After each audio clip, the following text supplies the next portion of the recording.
En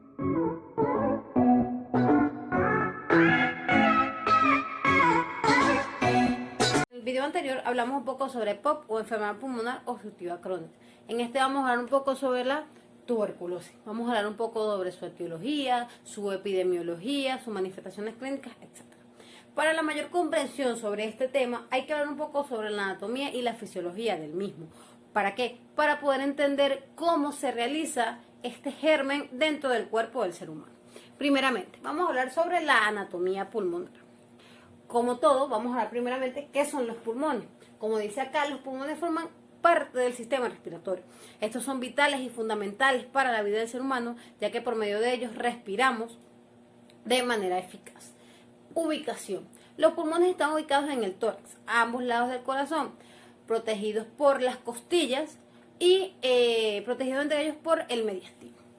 Tenemos luego, acá podemos notar el corazón y ambos pulmones. Tenemos el peso. El peso varía según el sexo. Tenemos que saber que el pulmón derecho pesa alrededor de 600 gramos y el izquierdo de alrededor de 500. El izquierdo pesa menos porque este le cede espacio al corazón para su correcta expansión. Tenemos cisuras y lóbulos. El pulmón derecho está dividido por dos cisuras, que son oblicua y horizontal, y por tres lóbulos, que son superior, medio e inferior. También tenemos el pulmón izquierdo, que tiene dos lóbulos, que son superior e inferior, y una cisura, que es la oblicua. Después de esto vamos a hablar de la pleura. Es una membrana de tejido conjuntivo, elástica, que lo cual permite o sirve para recubrir el pulmón y así evitar directamente el roce con la caja torácica. Tenemos la circulación.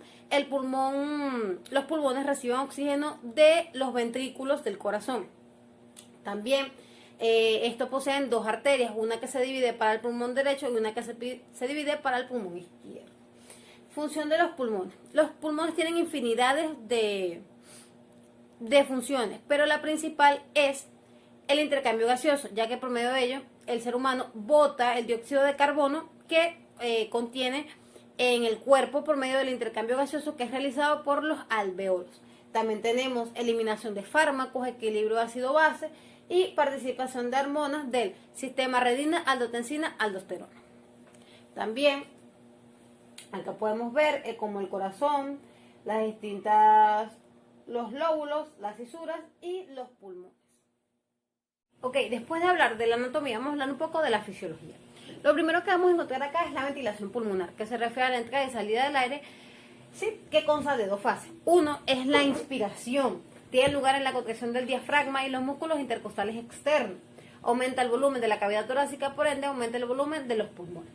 Acá podemos notar cómo se realiza la inspiración, tenemos el diafragma, la entrada de aire y se expande la cavidad torácica. Tenemos la expiración, que es la segunda fase, que ocurre cuando el diafragma se relaja y la cúrpura diafragmática sube pasivamente por su elasticidad. Tenemos que saber que la presión intrapulmonar se hace positiva frente a la atmosférica. Acá vemos cómo se realiza la expiración. Tenemos el diafragma, cómo sube el diafragma, ¿verdad?, en la salida del aire. Tenemos también el mecanismo de ventilación pulmonar. Esto se trata de que los pulmones pueden expandirse y contraerse de dos maneras. Uno, por el movimiento hacia arriba y hacia abajo del diafragma, alargado y cortado por la cavidad torácica. Y tenemos la dos, que es por la elevación y el descenso de las costillas para aumentar y disminuir el diámetro anteroposterior. Tenemos que saber que en la respiración normal se realiza el primer mecanismo y en el segundo método es para expandir los pulmones, o sea, al expandir la cavidad torácica. Ahora sí, vamos a hablar de la tuberculosis. La tuberculosis o TB es una enfermedad bacteriana causada por un germen llamado Mycobacterium tuberculosis. Esto puede ser pasado a una persona sana por medio de un portador asintomático, por medio de las gotitas de fluye o coloquialmente llamado saliva, por medio del habla, del canto, del estornudo, etc. Tenemos la etiología. Las micobacterias pertenecen a la familia Mycobacteriaceae, ¿sí?, de las especies patógenas. Existen muchas micobacterias, pero la principal que afecta al ser humano es el Mycobacterium tuberculosis. Tenemos la epidemiología, que en el año 2003 la OMS informó 5.7 millones de casos de TB, tanto pulmonar como extrapulmonar, y el 95% de estos casos fueron desarrollados en países de vías de desarrollo, o sea, poco desarrollados. Tenemos la patogenia. La enfermedad comienza cuando las gotitas infecciosas son traspasadas de un portador asintomático a una persona sana. Tenemos que saber que solo el 10% logra llegar a los alveolos. El otro 90% es expulsado por medio de las vías aéreas superiores, por medio de la mucosa.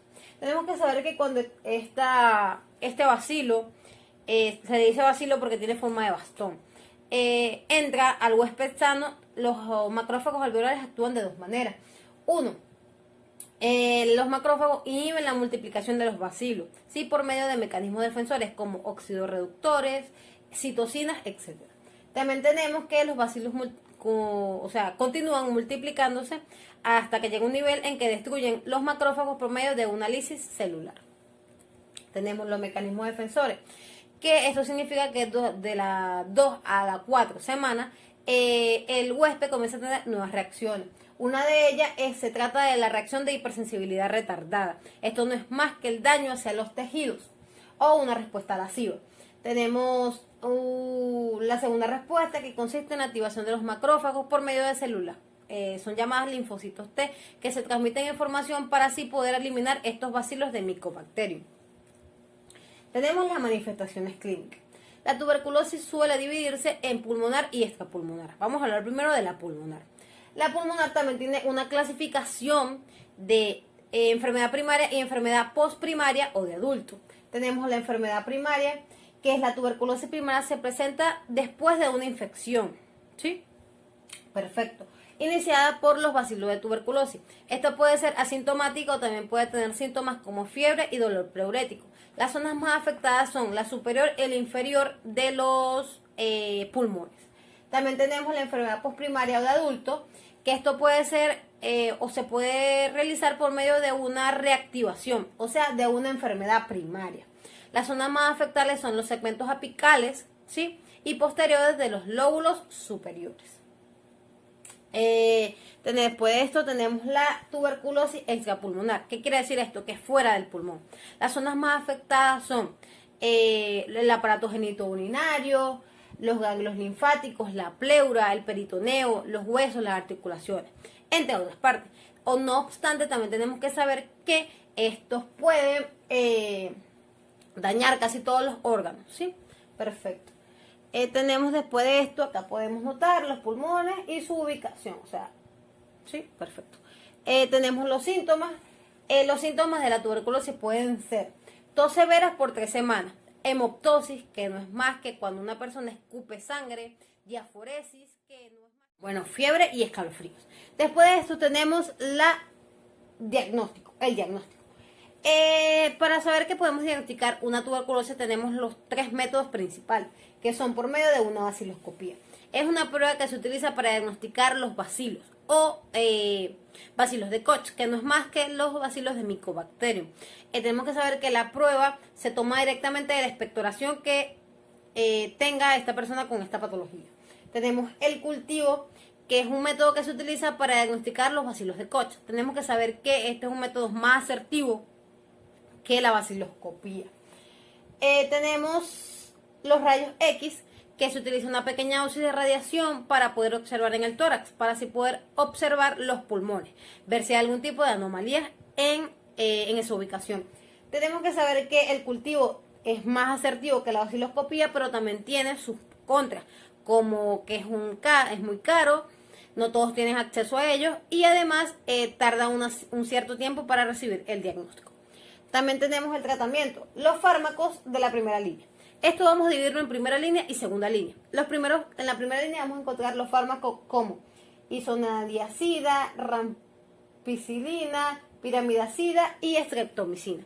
Estas son drogas de diferente intensidad. En la segunda línea vamos a encontrar la cicloserina, etionamida y ciprofloxacino, que se utilizan cuando existe una tuberculosis resistente. Vamos a utilizar los de la segunda línea cuando sabemos que los de la primera línea no están resultando de manera correcta.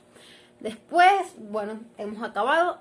Muchísimas gracias por su atención y suscríbanse para que puedan ver el contenido de mis demás compañeros y tengan más ideas para su manera de estudio.